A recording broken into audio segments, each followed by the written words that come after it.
Hello friends, welcome to Pebbles and welcome to my show dear Zindagi. मैं doctor Rajesh Patwardhan करीब 2 साल के बाद डियर जिंदगी के माध्यम से आपके सामने फिर से हाजिर हूँ। आपने मेरे 31 डेज 31 टास्क ये पर्सनालिटी डेवलपमेंट के ऊपर जो कोर्स था वो ज़रूर देखा होगा। उसके साथ साथ 48 लॉज ऑफ पावर ये भी कोर्स आपने देखा होगा। बहुत सारे ईमेल्स, फ़ोन कॉल्स और कमेंट्स आते हैं जिसको जहाँ तक हो सके मैं आंसर करता रहता हूँ। जब मैं फिर से ये प्रोग्राम शुरू करने जा रहा हूँ तब मेरे मन में एक विषय है फाइनेंस। अब आप कहेंगे कि फाइनेंस से हमें क्या लेना देना। भैया फाइनेंस, पैसे के बारे में तो हमें ही लेना देना है।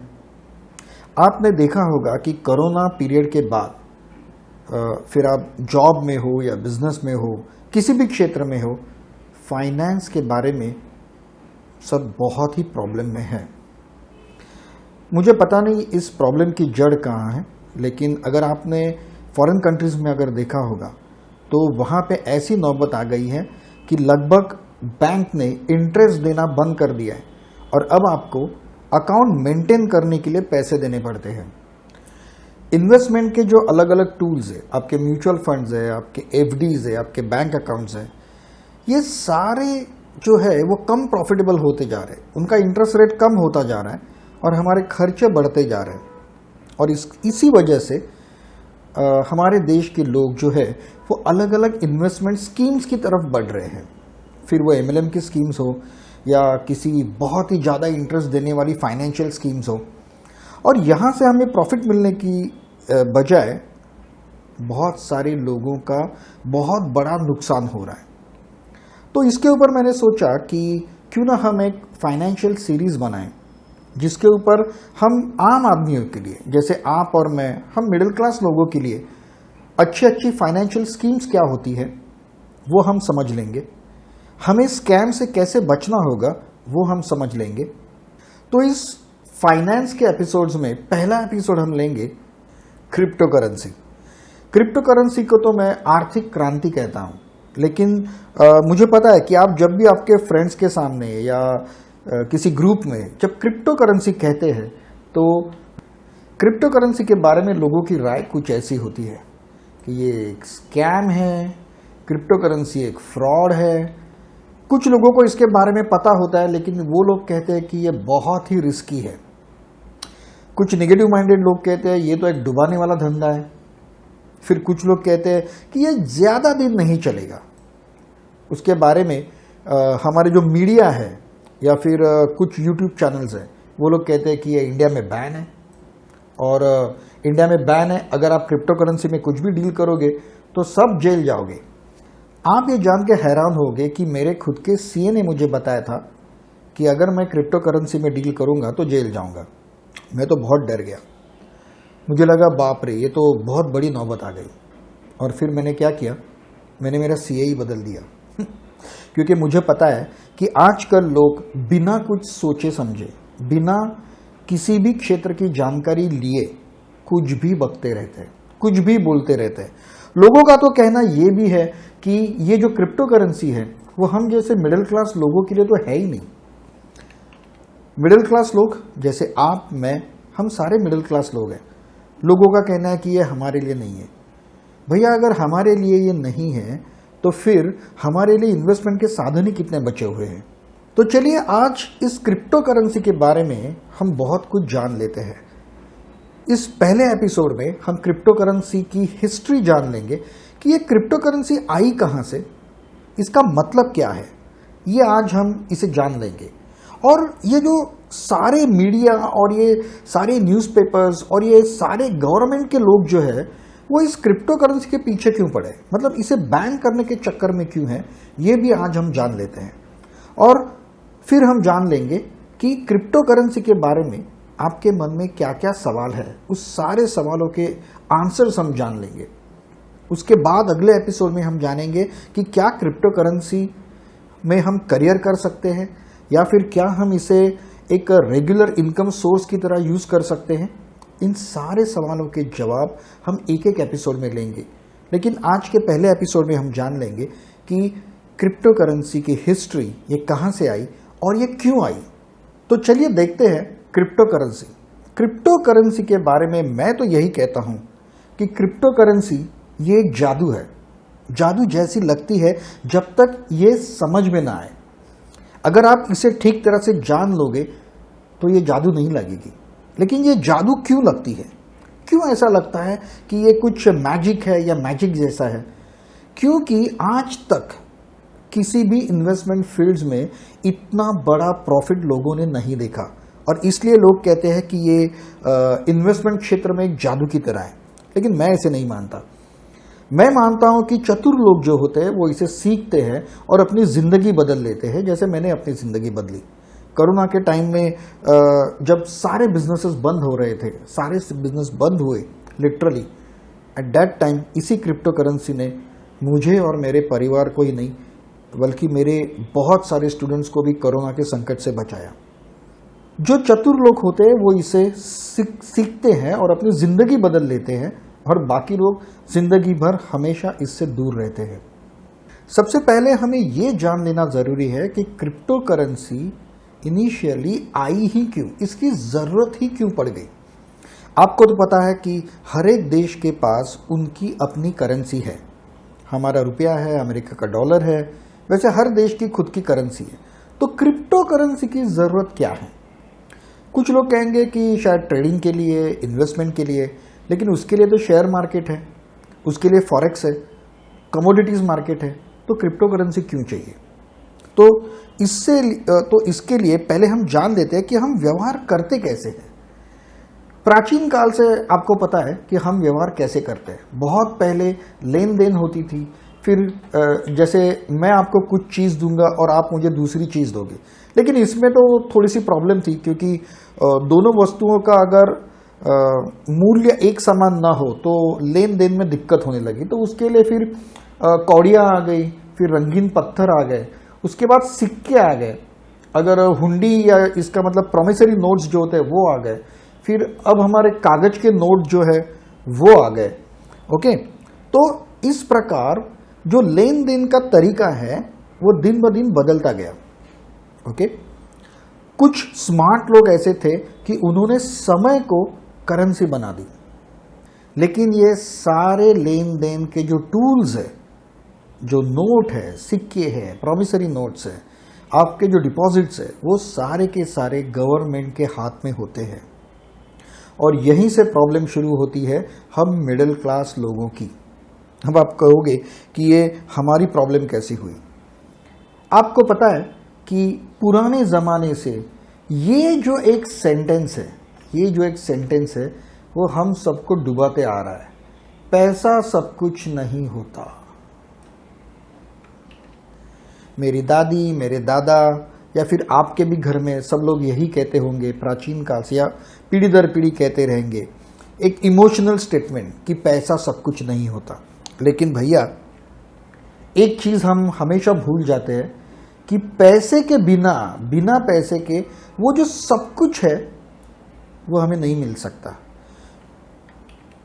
पैसे के बिना वो सब कुछ हम नहीं खरीद सकते। ये जो सत्य है, ये जो आर्थिक सत्य है, वो हमें कोई नहीं बताता। और ये जो एक इमोशनल स्टेटमेंट है कि पैसा सब कुछ नहीं होता, क्या ये किसी आध्यात्मिक ग्रंथ में लिखा है, किसी धर्म ग्रंथ में लिखा है? नहीं। अगर आप देखोगे तो किसी भी धर्म के ग्रंथ में पैसा सब कुछ नहीं होता ये नहीं लिखा है। हमारे भारत के इतिहास में तो आर्य चाणक्य जैसे महागुरुओं ने तो यही लिखा है कि अर्थम सर्वार्थ साधनम। अगर पैसे नहीं होंगे तो आपको कोई नहीं पूछेगा। और आप भी ये मान लोगे कि पैसे के बिना इस दुनिया में कुछ भी नहीं चल सकता। इस इमोशनल स्टेटमेंट को, पैसा सब कुछ नहीं होता, ये हमारे सर पर किसने थोपा, ये सबसे झूठा स्टेटमेंट हमारे सर पर किसने थोपा, ये हम जान लेते हैं। क्या आपको पता है कि पूरे संसार की 96% संपत्ति जो है वो सिर्फ 4% लोगों के हाथों में होती है, सिर्फ 4%। और वो लोग होते हैं सरकार और प्रस्थापित लोग। अब ये प्रस्थापित लोग कौन है? सरकार तो हमें पता है, जो देश की सरकार होती है वो। अब ये प्रस्थापित लोग कौन है?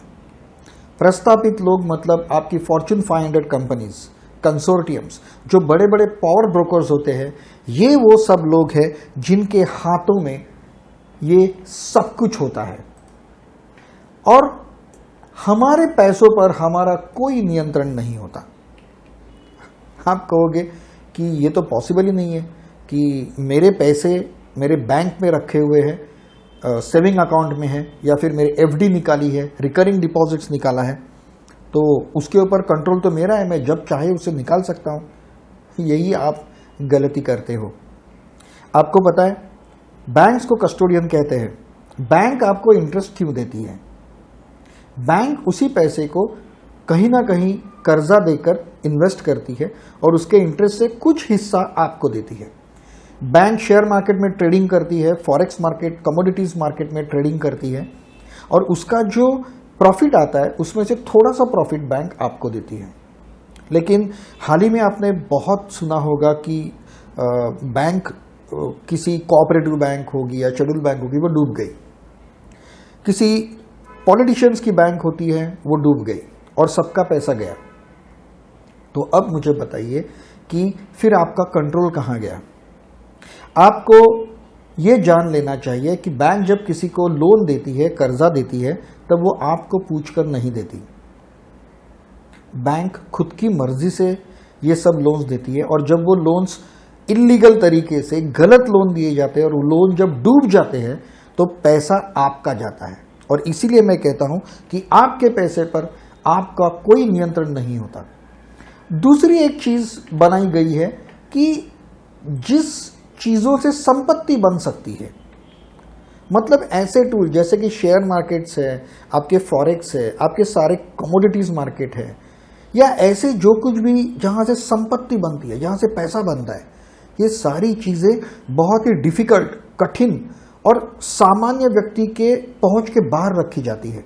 आपने कभी शेयर मार्केट का डीमैट अकाउंट का टर्मिनल देखा है?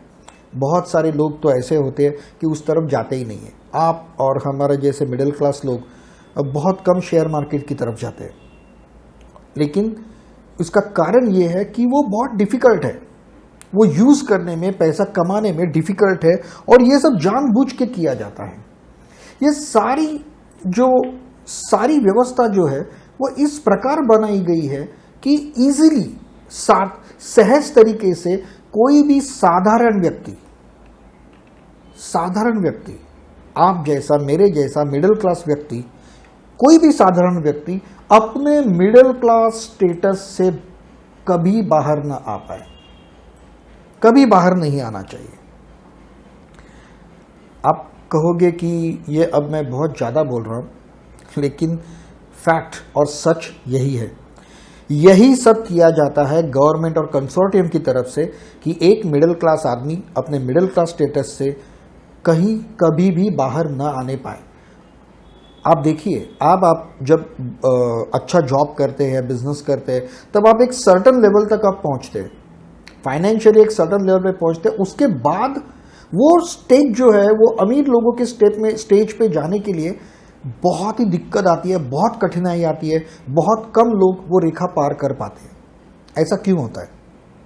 हम गवर्नमेंट और कंसोर्टियम्स ये क्यों चाहते हैं कि हम मिडिल क्लास लोग मिडिल क्लास ही रहे, कभी हाई क्लास में न जाए और लो क्लास में भी न जाए। अगर कहीं गरीबी आने लगे या फिर मिडिल क्लास लोगों की नौकरियां जाने लगे तो गवर्नमेंट इंटरफियर करके हमें हमारे स्टेटस तक कायम रखता है। पैसा देके, जॉब्स निर्माण करके हमें हमारे स्टेटस तक कायम रखा जाता है। ऐसा क्यों होता है? एक सिंपल सी बात बताऊं, अगर आपके घर से आपके ऑफिस तक का ट्रेन या बस का रेंट जो है, किराया जो है, वो 10 रुपये है और कल अगर वो 10 रुपये से अचानक बिना कुछ वार्निंग दिए 100 रुपया किया जाए तो आप क्या करोगे? जाहिर है आप तो सड़क पे आ जाओगे, आप पत्थर उठा के बस के कांच तोड़ दोगे, ट्रेन को रोकोगे, पत्थरबाजी करोगे, है ना? नहीं, हम मिडिल क्लास लोग ये सब नहीं करते। और कोरोना के समय में आपने ये खुद जान लिया है, खुद देख लिया है कि कोरोना के समय में भी जो बहुत ही लो क्लास के लोग थे, उन्हें तो सारी की सारी दवाइयों से लेके राशन तक सारी मदद पहुंचा दी जाती थी। जो अमीर लोग थे, जो अपर क्लास के लोग थे, उन्हें तो पैसे की कोई प्रॉब्लम ही नहीं थी। लेकिन मिडिल क्लास लोग ऐसे थे कि ना तो वो कहीं किसी के सामने हाथ फैला सके और ना ही किसी ने उनको हेल्प किया। कोरोना के समय में इवन बिजली के बिल भी इतने ज़्यादा देने लगे और वो भरने ही पड़ते थे। हम मिडिल क्लास लोगों ने उसके बारे में क्या किया? कुछ नहीं। और ये मैं सिर्फ इंडिया की बात नहीं कर रहा हूँ, ये मैं पूरे वर्ल्ड की बात कर रहा हूँ। पूरे वर्ल्ड में हर गवर्नमेंट, हर देश के कंसोर्टियम यही देखते हैं कि मिडिल क्लास आदमी मिडिल क्लास रहे। क्यों? क्योंकि यही वो मिडिल क्लास आदमी है जो इज्जत से टैक्स भरता है, जो इज्जत से अपनी जिंदगी जीता है। वो कभी किसी भी प्रकार का न्यूसेंस खड़ा नहीं करता। अगर यही बस का प्रॉब्लम है, वो किसी बहुत ही लो क्लास के आदमी के साथ किया जाए तो वो तो सीधा बस के कांच बीच तोड़ देगा। अमीर आदमी को तो कुछ फर्क ही नहीं पड़ता। लेकिन ये जो मिडिल क्लास लोग हैं, जिनकी कोई न्यूसेंस वैल्यू नहीं होती, इन्हीं के ऊपर पूरा देश चलता है। इन्हीं के ऊपर पूरा देश चलता है। तो अगर मिडिल क्लास के ऊपर नीचे या ऊपर के क्लास में चले गए तो फिर इज्जत से टैक्स कौन भरेगा? बिना किसी तकरार के या बिना किसी प्रॉब्लम्स के ये देश चलेगा कैसे? और इसीलिए ये सारे जो संसाधन है ये बहुत ही कठिन कर दिए गए हैं। आप देखो, आप किसी आपके फ्रेंड से कहो कि एक्सेप्ट गुजराती और मारवाड़ी समाज को छोड़ के, कुछ समाज ऐसे हैं कि जहाँ पे बचपन से ही फाइनेंस के बारे में सिखाया जाता है। लेकिन आप बाकी समाज में जाके देखो, अगर आप कहोगे कि मैं शेयर मार्केट में अभी इन्वेस्ट करने जा रहा हूँ या बिजनेस करने जा रहा हूँ, तो लोग आपको कहेंगे पागल हो क्या, वहाँ तो तुम डूब जाओगे। क्यों? क्योंकि ऐसा ही एक पिक्चर खड़ा किया जाता है। मिडिल क्लास ग्रुप की आवाज़ बन के कई सारे ग्रुप्स इंटरनेट पर थे, जिन्हें कुछ ग्रुप्स को साइबर पंक कहा जाता था। वो लोग बहुत बार ब्लॉग्स पे या फिर इंटरव्यूज़ में बोलते रहे कि गवर्नमेंट मिडिल क्लास या आम लोगों को फंसा रहा है, कंसोर्टियम अपनी तरफ से उन्हें लेके जा रहा है, कैरी फॉरवर्ड कर रहा है, और ये सब नहीं होना चाहिए, ये सब हमारी लूट है, हमारे पैसे का कंट्रोल हमारे हाथों में नहीं है। और ये मैं सिर्फ इंडिया की बात नहीं कर रहा हूँ, ये मैं पूरे वर्ल्ड की बात कर रहा हूँ। आपको जान के बहुत हैरानी होगी, हमें पता है कि अमेरिका दुनिया का सबसे अमीर देश है, जैसा हम मानते हैं, और सबसे प्रगत, सबसे एडवांस कंट्री भी है। लेकिन क्या आप जानते हो कि अमेरिका सबसे स्वार्थी और जिस पर सर्वाधिक कर्ज है, सबसे बड़ा कर्ज देश पर है, वो है अमेरिका। आपको पता नहीं होगा कि हम आम लोगों के साथ, आपको पता है, बार बार स्कैम्स होते हैं, कुछ घोटाले होते हैं, लेकिन अमेरिका ने पूरे वर्ल्ड के गवर्नमेंट्स के साथ बहुत बड़ा घोटाला किया, बहुत बड़ा स्कैम किया, जो वर्ल्ड में सबसे बड़ा स्कैम माना जाता है। सबसे पहले, बहुत सालों पहले, मतलब ये ग्लोबल इकोनॉमी या फिर ओपन इकोनॉमी आने से पहले, दुनिया का जो इकोनॉमी जो थी गवर्नमेंट की, जागतिक अर्थव्यवस्था जो थी, वो डॉलर्स पे चलती थी। क्यों? इसका एक कारण है। तब ऐसा माना जाता था कि कोई भी गवर्नमेंट, कोई भी कंट्री की गवर्नमेंट सिर्फ उतने ही नोट छाप सकती है, उतने ही अमाउंट के नोट छाप सकती है जितना सोना उनकी तिजोरी में हो। अगर आपके पास 100 करोड़ का सोना है तो आप 100 करोड़ के नोट छाप सकते हो। तो इसीलिए उस टाइम में ऐसा लिखा जाता था कि गवर्नर द्वारा कि मैं धारक को 100 रुपये देने का वादा करता हूं। मतलब इसका सही मतलब ये था कि आप अगर रिजर्व बैंक में जाओगे, टेक्निकली, मैं प्रैक्टिकली नहीं बोल रहा हूँ, थियोरेटिकली बोल रहा हूँ, अगर आप रिजर्व बैंक में अगर आप जाओगे तो आपको 100 रुपये के बदले उतना सोना मिलता था, और यह हर देश में होता था। अमेरिका ने सारे वर्ल्ड से कहा, सारे लोगों से कहा कि आपको ये सोना वोना रखने की ज़रूरत नहीं है, आपको ये सोना रखने की ज़रूरत नहीं है। आप एक काम करो कि आपकी जो इकोनॉमी है, आपके जो पैसे है, आपकी जो करेंसी है, वो डॉलर पर आधारित कर दो, और हम ये वादा करते हैं कि अगर कोई सोना मांगने के लिए आया तो उसे सोना हम देंगे। यही था संसार का सबसे बड़ा स्कैम। अब ये सबसे बड़ा स्कैम कैसे हुआ? कई देशों ने, लगभग सारे देशों ने डॉलर बेस अपनी इकोनॉमी बना ली। कई साल ऐसे ही गए, डॉलर बहुत पावरफुल होता गया, अमेरिका की जो अमीरी है वो बढ़ती गई और अमेरिका को ये पता चला कि कोई सोना वोना मांगने के लिए तो आने वाला है नहीं। मैं इसे स्कैम इसलिए कहता हूं कि एक दिन अचानक अमेरिका ने अपने पार्लियामेंट में या सीनेट में या कांग्रेस में एक लॉ जारी किया, बिना किसी देश को बताए, बिना किसी को बताए चुपचाप एक लॉ सैंक्शन कर दिया कि सो एंड सो डेट के बाद अमेरिका में डॉलर और सोने का कोई कनेक्शन नहीं रहेगा।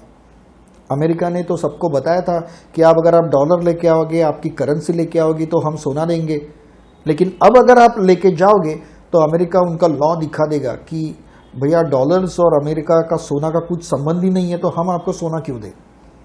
और फिर हर एक देश ने डॉलर के ऊपर जो उनकी इकोनॉमी बेस थी उसे हटा दिया और फिर ओपन इकोनॉमी या ग्लोबल इकोनॉमी जो है वो शुरू हो गई। अब ये सिर्फ एक बात नहीं है। अगर अमेरिका, आप सोचो कि एक गवर्नमेंट अगर इतना बड़ा स्कैम कर सकता है तो हम आम लोगों के साथ कितने बड़े स्कैम्स होते हैं। साइबर पंक ने इसके बारे में भी बहुत आवाज उठाया था। इस डॉलर स्कैम के बाद अमेरिका में एक बहुत बड़ा स्कैम हुआ जिसकी वजह से इमीडिएटली क्रिप्टो करेंसी का जन्म हुआ, हम मिडिल क्लास लोगों के पैसों को बचाने के लिए। क्या था ये स्कैम? ये स्कैम था लोन स्कैम। आपको तो पता है कि हमारे देश में उस व्यक्ति को लोन कभी नहीं मिलता जिसको लोन की ज़रूरत होती है, क्योंकि उसके पास उसके पर्याप्त पेपर्स तो होते ही नहीं है और हमारे बैंक वाले चारों ओर उस व्यक्ति को दौड़ाते रहते हैं और उसका काम निकल जाता है लेकिन उसको लोन नहीं मिलता। लेकिन यूएसए में, अमेरिका में या यूरोप में ऐसा नहीं होता। वहाँ पे बैंकिंग में बहुत ही ज़बरदस्त कॉम्पिटिशन्स है और आपको अगर एक बैंक लोन नहीं देगा तो शायद दूसरा बैंक इमीडिएटली लोन दे भी देगा, ओके, सेम पेपर्स पर। अब क्या हुआ, मान लीजिए कि आपकी सैलरी 20,000 रुपये है। मैं इंडियन एक एग्जाम्पल लेके आपको बताता हूँ, रुपीज़ में बताता हूँ। अगर आपकी सैलरी है 20,000, ठीक है, और अगर आपको 2 करोड़ का घर खरीदना है तो क्या ये पॉसिबल है? या भले 1 करोड़ का घर खरीदना है तो क्या ये पॉसिबल है? नहीं। उसका ईएमआई इतना ज़्यादा होगा कि आपको वो लोन मिलेगा ही नहीं। लेकिन अमेरिका में ऐसा नहीं हुआ। अमेरिका में जो भी मिडिल क्लास व्यक्ति या फिर लो सैलरी वाला व्यक्ति जब बैंक के पास गया और उन्होंने कहा कि मुझे 10 लाख रुपए चाहिए लोन, घर खरीदना है, तो बैंक ने कहा 10 लाख क्यों, तू 50 लाख ले ले। तो बैंक को उस आदमी ने कहा कि मेरी सैलरी उतनी नहीं है, मैं ईएमआई कहाँ से भरूंगा। तो बैंक ने कहा कि लॉन्ग टर्म लोन ले लो तो ईएमआई कम हो जाएगा उसका। तो जिस आदमी की हैसियत उस ईएमआई को चुकाने की नहीं थी उसे भी बैंक ने लोन दे दिया। बैंक को ये पता था कि ये आदमी कभी ना कभी अपने हाथ ऊपर कर लेगा और उस आदमी को भी पता था कि कभी ना कभी मैं ये लोन नहीं चुका पाऊंगा, लेकिन तब तक बड़े घर में रहने को मिल रहा है तो रह लेंगे हम लोग। और इस प्रकार से अमेरिका में बैंक ने 1, 2, 3 नहीं, हजारों लाखों लोगों को जिनकी हैसियत नहीं थी, उनके हैसियत के ऊपर जाके, जिनकी कैपेसिटी उतना ईएमआई भरने की नहीं थी, जिनकी सैलरी कम थी, इनकम कम थी, उससे कई ज़्यादा लोन उनको दे दिए। और बैंक ने अपने अकाउंट्स बुक में दिखा दिया कि हमने बहुत ही प्रॉफिट का एक टूल्स जनरेट किया है, सौदा किया है, हमारे पास ये प्रॉपर्टी मॉर्गेज है, इस प्रॉपर्टी के अगेंस्ट हमें इतना फायदा इंटरेस्ट की तरफ से होने वाला है सो एंड सो ईयर्स में। बैंक्स को भी पता था, कहीं ना कहीं उनके अफसरों को पता था कि ये लोन कभी ना कभी खतरे में आ सकता है। तो उन्होंने क्या किया, ये लोन दूसरे बैंकर्स को बेच दिया। मतलब उस बैंक को कहा कि देखो ये लोन बहुत सेफ है, ओके, इसका टोटल इंटरेस्ट मिला के फॉर एग्जांपल हमको 10 लाख रुपए मिलने वाले हैं और ये 10 लाख भी सेफ है क्योंकि उसकी प्रॉपर्टी मॉर्गेज है। अगर वो पैसा नहीं चुकाएगा तो प्रॉपर्टी बेच के हम ये पैसा वसूल लेंगे। तो आप एक काम कीजिए, आप अभी हमें 5 लाख दे दीजिए और ये लोन आप परचेस कर लीजिए। बैंक्स और फाइनेंशियल इंस्टीट्यूट के बीच में ऐसे व्यवहार होते रहते हैं। तो दूसरे बैंक ने इस लोन को खरीद लिया। अब वो बैंक भी ये जानता था कि ये घाटे का सौदा हो सकता है, कहीं ना कहीं ये लोन डूब सकता है, लेकिन सस्ते में मिला तो प्रॉफिट के चक्कर में उन्होंने ले लिया। लेकिन उन्होंने बाद में इसे इंश्योरेंस कंपनी को बेच दिया। ये जो सब प्रोसेस जो होती है इसे कहते हैं सब प्राइम प्रोसेस, सब प्राइम ऑफ द लोन कहते हैं इसे। मतलब एक मैंने किसी को लोन दिया और वो लोन के जो पेपर्स है मैंने किसी को बेच दिए, उसने दूसरे किसी को बेच दिए, उसने और किसी को बेच दिए। अब सारे के सारे कंपनीज के अकाउंट बुक्स में ये दिख रहा है कि ये बहुत ही प्रॉफिटेबल सौदा है और हमारे पास प्रॉपर्टी मॉर्गेज है। ऐसे लाखों करोड़ों घर मॉर्गेज करके रखे हुए थे। लेकिन भैया जिसने वो लोन लिया है, जिसकी कैपेसिटी नहीं है उसका ईएमआई भरने की, एक दिन उसने बैंक से कहा कि भैया मैं ईएमआई नहीं भर सकता तो मैं क्या करूं? तो बैंक ने कहा हम आपको पर्सनल लोन देते हैं, आप पर्सनल लोन लो और ये ईएमआई को चुका दो। तो बैंक ने जिसकी पहली ईएमआई भरने की कैपेसिटी नहीं थी उसको फिर से लोन दे दिया, पर्सनल लोन। अब कुछ महीने ऐसे ही गए। उसके बाद अब तो इस आदमी के जान के ऊपर आ गई, इसके गले तक आ गया कि ये लोन मैं भर ही नहीं सकता। तो उसने सीधा हाथ ऊपर कर दिए कि भैया मैं ये लोन नहीं ले सकता। तो बैंक ने कहा हम घर जब्त कर लेंगे। उसने कहा कर लो, मैं कहीं जाके रेंट पे रह लूंगा। अब 1, 2, 3, 10 घरों का अगर सौदा होता तो बात अलग थी, लेकिन यहाँ लाखों करोड़ों घरों के साथ ऐसा ही हुआ।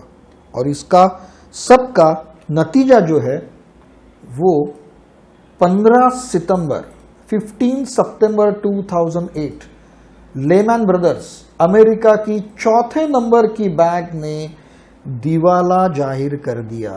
ये बैंक डूब गई और उसके बाद लेमैन ब्रदर्स के बाद एक एक करके कई बैंक्स और इंश्योरेंस कंपनी ने अपनी बैंकरप्सी डिक्लेयर कर दी।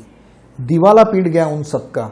और फिर एक जागतिक मंदी जिसे कहते हैं, रिसेशन जिसे कहते हैं, उस ग्रेट रिसेशन की शुरुआत हो गई। तब ग्रेट रिसेशन की शुरुआत तब हो गई। लेकिन अब जो लोग बार बार कह रहे थे कि गवर्नमेंट और कंसोर्टियम मिलके जो आम आदमी है उसे लूट रहे हैं, उसे फंसा रहे हैं, लेकिन किसी ने उनकी बात नहीं मानी। लेकिन उन लोग ने कहा अब ये बहुत हो गया, अब ये बहुत ज़्यादा हो गया। और तब सातोशी नाकामोटो, अब ये सातोशी नाकामोटो एक आदमी है, एक कंपनी है, या किसी एक बड़े ग्रुप का नाम है, ये आज तक किसी को पता नहीं। उन्होंने जनवरी 2009 में बिटकॉइन, जिसे हम mother of the crypto currency कहते हैं, इस बिटकॉइन को जन्म दिया। ये बिटकॉइन पहली क्रिप्टो करेंसी है। उनका तत्व उसके पीछे ये था कि हमारा पैसा और हमारा कंट्रोल, हमें दुनिया के किसी भी गवर्नमेंट और कंसोर्टियम का कोई भी जो कंट्रोल है वो हमारे पैसे पर नहीं चाहिए। आज से ये क्रिप्टो करेंसी है जो कोड से बनेगी, इंटरनेट पे जारी होगी और कोई गवर्नमेंट और कंसोर्टियम उसे कंट्रोल नहीं कर सकता। ऐसी करेंसी हम बनाएंगे दुनिया के आम लोगों के लिए, जिसे अब तक गवर्नमेंट्स और कंसोर्टियम्स फंसाते आ रहे हैं। आप अगर जान लोगे तो लगभग मार्च 2010 तक, मतलब 1 साल तक, इसकी वैल्यू जो थी वो बेसिकली कुछ नहीं थी। हाल ही में एक बिटकॉइन पिज़्ज़ा डे मनाया गया और 1200 बिटकॉइंस को, 1200 बिटकॉइन, आज जिसकी एक बिटकॉइन की कीमत जहां 15 से 20 लाख रुपया है, ऐसे 1200 बिटकॉइन को 2 पिज़्ज़ा खरीदे गए और उसके पिक्चर्स भी थे। तो 2000 मार्च 10 तक बिटकॉइन की प्राइस कुछ नहीं थी। मई 2010 में शायद इसकी कीमत $0.01 से भी कम थी। फरवरी 2011 उसकी जो कीमत थी, फरवरी से अप्रैल 2011 तक $1 के आसपास थी। नवंबर 13 में इसकी प्राइस $350 से लेके $1200 के आसपास चली गई। बिटकॉइन की प्राइस बढ़ती जा रही थी क्योंकि लोगों को पता चल रहा था कि हमारे पैसे पे हमारा कंट्रोल नहीं है, हमारा पैसा सेफ नहीं है, तो लोग बिटकॉइन में इन्वेस्ट करने लगे। सो 2012 तक इसकी प्राइस $1200 के आसपास थी। तो आप कहोगे कि ये बिटकॉइन जो पिछले साल $75,000 तक पहुंचा, वो पहुंचा कैसे? क्या आपको पता है कि 8 नवंबर 2016 ये दिन बहुत खास है हम इंडियन लोगों के लिए, क्योंकि तब जाहिर हुई थी नोटबंदी और सारे जो 500 1000 के नोट थे वो रद्द कर दिए गए थे। और तब 8 नवंबर 2000, क्योंकि मुझे वो दिन अच्छी तरह से याद है, जो मेरा बर्थडे हुआ करता है, 8 नवंबर 2016 में सुबह बिटकॉइन का रेट था 32,000 रुपीज की बात कर रहा हूं मैं। उसके बाद दूसरे दिन जब नोटबंदी जाहिर हो गई, तब दूसरे दिन उसकी प्राइस थी 54,000 और रात तक वो चली गई 68,000 और केवल 2 हफ्ते में बिटकॉइन की प्राइस चली गई 12 लाख रुपए। 12 लाख रुपए तक बिटकॉइन की प्राइस चली गई और वो बढ़ती ही जा रही थी और लोग अपना ब्लैक का पैसा छुपाने के लिए बिटकॉइन खरीद रहे थे वहां पे, और वहां से क्रिप्टो करेंसी को बूम मिल गई। सो हम इंडियन लोगों ने अपना ब्लैक का पैसा छुपाने के लिए क्रिप्टो करेंसी या बिटकॉइन का जबरदस्त इस्तेमाल किया। लेकिन तब भी लोगों को ये पता नहीं था कि क्रिप्टो करेंसी होती क्या है। लोग परचेस कर रहे थे, इन्वेस्ट कर रहे थे, लेकिन क्रिप्टो करेंसी होती क्या है ये तो लोगों को पता ही नहीं था। लोगों को ऐसा लगता था कि ब्लॉकचेन और क्रिप्टो करेंसी एक ही है। कोई उसे ब्लॉकचेन कहता था, कोई क्रिप्टो करेंसी कहता था, लेकिन ऐसा नहीं है। ब्लॉकचेन टेक्नोलॉजी का इस्तेमाल बहुत ही, जहां पे सिक्योरिटी की जरूरत होती है, हैक प्रूफिंग की जरूरत होती है, वहां ब्लॉकचेन टेक्नोलॉजी काम आती है। हमारे इनकम टैक्स, सेल्स टैक्स के डिपार्टमेंट, सेंसेक्स, या फिर कोरोना के समय में जो वर्ल्ड में डोनेशंस सब दिए गए, वो सारा का सारा जो डेटा था वो पूरा का पूरा ब्लॉकचेन पे है। तो क्रिप्टो करेंसी इसी ब्लॉकचेन का एक छोटा सा हिस्सा है। लेकिन अब क्रिप्टो करेंसी मिडिल क्लास लोगों में एक्सेप्ट होने लगी थी। लोग बहुत ही तेजी से इसे परचेस कर रहे थे। भले उस टाइम में और आज भी आप क्रिप्टो करेंसी देके बाजार में कुछ खरीद नहीं सकते, उस टाइम में भी नहीं खरीद सकते थे, फिर भी लोग बहुत ही तेजी से इसमें इन्वेस्ट कर रहे थे। और तभी घंटी बज गई सारे सरकारों की, और फिर उन्होंने क्रिप्टो करेंसी पर वर्ल्ड रिस्ट्रिक्शंस डालने शुरू कर दिए, जागतिक निर्बंध डालने शुरू कर दिए। हर कंट्री के सरकार को यह डर था कि कहीं क्रिप्टो करेंसी के सामने हमारे देश की जो करेंसी है वो खतरे में ना आ जाए। क्रिप्टो करेंसी के निर्माता या इन्वेस्ट करने वाले आम लोग ये बिल्कुल नहीं चाहते थे कि क्रिप्टो करेंसी अपने देश की करेंसी को चेंज कर दे, लेकिन सरकार को यह डर कायम था और इसके अगेंस्ट पूरा प्रोपोगंडा शुरू हो गया। बिल गेट्स, वॉरेन बफे, इन लोगों ने तो कहा कि जिंदगी में हम क्रिप्टो करेंसी में इन्वेस्ट नहीं करेंगे। बड़े बड़े वर्ल्ड के जो इन्वेस्टर्स थे, फाउंडेशंस थे, जो बड़े बड़े बैंकर्स थे, उन्होंने कहा कि क्रिप्टो करेंसी सब फेक है, फ्रॉड है, स्कैम है, सब लोगों का पैसा डूबेगा, ये चलेगा नहीं और इसमें हम कभी इन्वेस्ट नहीं करेंगे। और आम लोगों को इसके खिलाफ करना शुरू कर दिया और फिर शुरू हुआ एक क्रिप्टो वॉर। ये क्रिप्टो वॉर जो है, ये वर्ड मैं यूज करता हूं क्योंकि साम दाम दंड भेद, ये सारे तरीके अपना के क्रिप्टो करेंसी पर निर्बंध लगाना शुरू हो गया। पहला तो हुआ सामोपचार से या साम से क्रिप्टो करेंसी बंद नहीं हुई, लोगों ने क्रिप्टो करेंसी खरीदना बंद नहीं किया। फिर बारी आई दाम की, पैसों की, तो इलॉन मस्क जैसे व्यक्ति को क्रिप्टो करेंसी के सामने खड़ा कर दिया। क्रिप्टो करेंसी सिर्फ 2 बेस पे चलती है, buy and sell. Elon Musk ने अपने पैसों का इस्तेमाल करके बहुत तेजी से क्रिप्टो करेंसी को बेचकर उसके भाव को गिराना शुरू कर दिया। तब बहुत सारे मिडिल क्लास लोग या बहुत सारे सामान्य लोग जिनके पास ये क्रिप्टो करेंसी थी वो डर गए और उन्होंने भी वो बेचना शुरू किया लॉस में। लेकिन जल्द ही सबको पता चल गया कि ये हमें फिर से बेवकूफ़ बनाने की चाल है, तो लोगों ने इलॉन मस्क के कहने पर या इलॉन मस्क के ट्वीट पर ये क्रिप्टो करेंसी बेचना बंद कर दिया और ये जो दाम था वो भी खत्म हो गया। साम और दाम का तो कुछ फायदा नहीं हुआ, तो फिर हुआ दंड, और इसके लिए चाइना आगे आई। चाइना ने रातों रात डिक्लेयर कर दिया। क्रिप्टो करेंसी के बारे में हम आगे बहुत कुछ जान लेंगे, लेकिन एक बात जानिए कि क्रिप्टो करेंसी किसी टकसाल में छपती नहीं है, उसे माइनिंग किया जाता है, मिंटिंग किया जाता है। ओके, तो इसके सारे जो माइनर्स थे, बहुत ज़्यादा पैमाने पे जो माइनर्स थे वो चाइना में थे। तो एक दिन चाइना ने डिक्लेयर कर दिया कि क्रिप्टो करेंसी माइनिंग पूरी बैन। जो भी माइनर्स यहाँ पे है, जो भी जिन लोग के भी इंस्ट्रूमेंट्स या कंप्यूटर्स यहाँ पे है, वो यहाँ से लेके चले जाए। रातों रात सारे माइनर्स, जितनी भी कंपनियां थी, जितने भी माइनर्स थे, वो अपने कंप्यूटर और सेटअप उठा के चाइना के बाहर चले गए। कई लोग यूक्रेन चले गए, उज़्बेकिस्तान चले गए, रशिया चले गए, अलास्का चले गए। बहुत सारे लोगों ने वहाँ से शिफ्ट कर लिया। पूरे वर्ल्ड को अब लगा कि चाइना ने दंड के सहारे बिटकॉइन को ख़त्म कर दिया। लेकिन उसके एक हफ्ते बाद इंटरनेट ऑनलाइन पे एक बहुत बड़ी पार्टी ऑर्गेनाइज कर दी गई इन माइनर्स की तरफ से, और उन्होंने कहा कि अच्छा हुआ चाइना ने हमें जाने के लिए कहा, हमें तो वैसे भी जाना था, चाइना में रहना ही नहीं था। और बिटकॉइन वापस अपनी जगह पे आ गया, अपने रेट पे आ गया।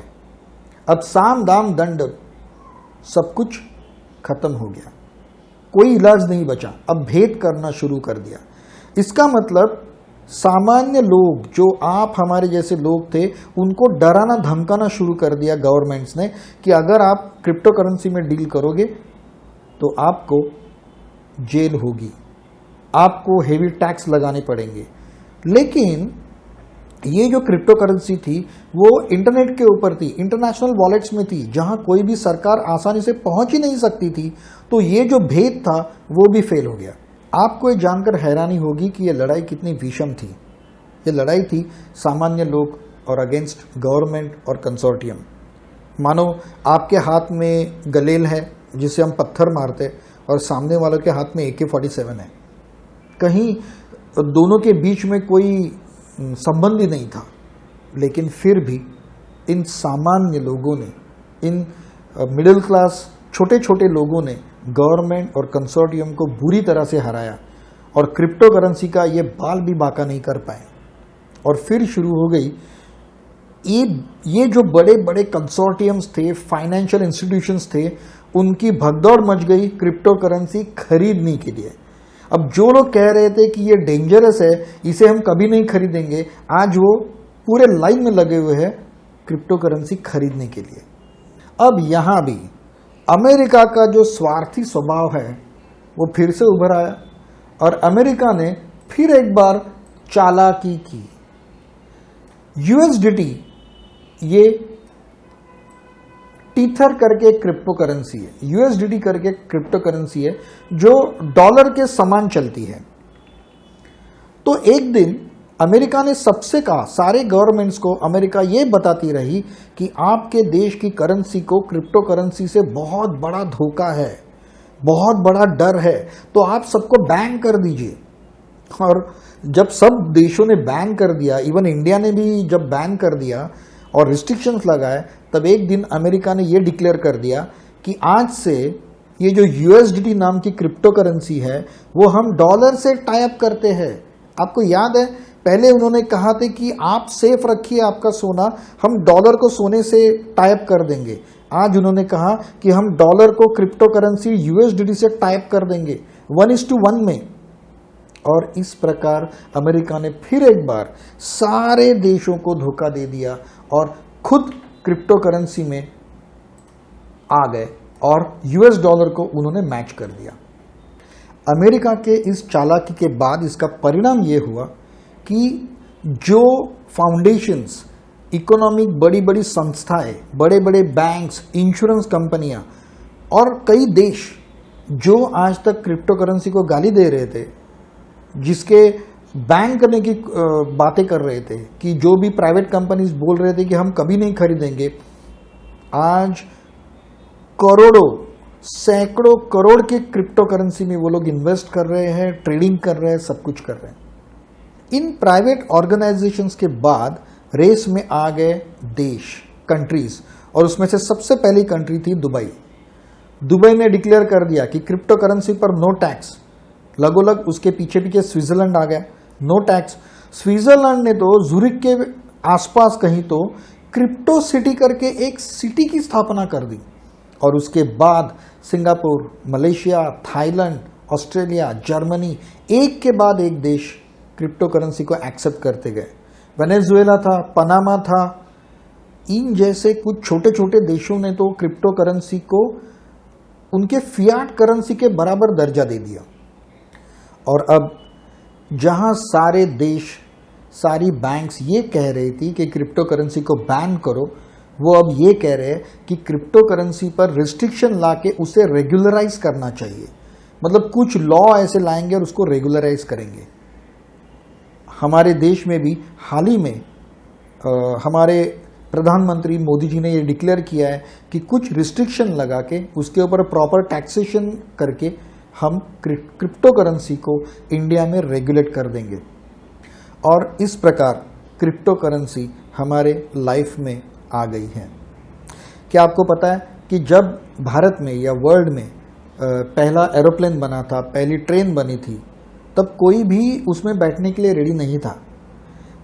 इंडिया में जब ये फोटोग्राफी जब ही आई थी, कैमरा जब आया था, तब लोग कहते थे कि ये जो कैमरा है ये हमारे आत्मा का शोषण कर लेता है, तो इसके सामने नहीं आना चाहिए, ये धर्म बाह्य काम है फोटो निकालना।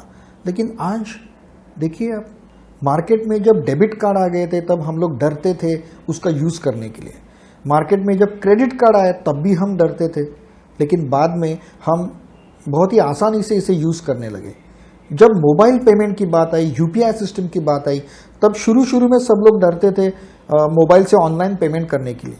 लेकिन आज तो किसी सब्जी वाला भी एक आपका यूपीआई, फ़ोन पे, जीपे से पैसे ले लेता है। भले आज आप क्रिप्टो करेंसी को एक्सेप्ट ना करें, आप इससे दूर रहें, आप इसे समझ न लें, फिर भी आने वाले समय में क्रिप्टो करेंसी आपके लाइफ में 100% आएगी और तब आपको इसे सीखना ही होगा।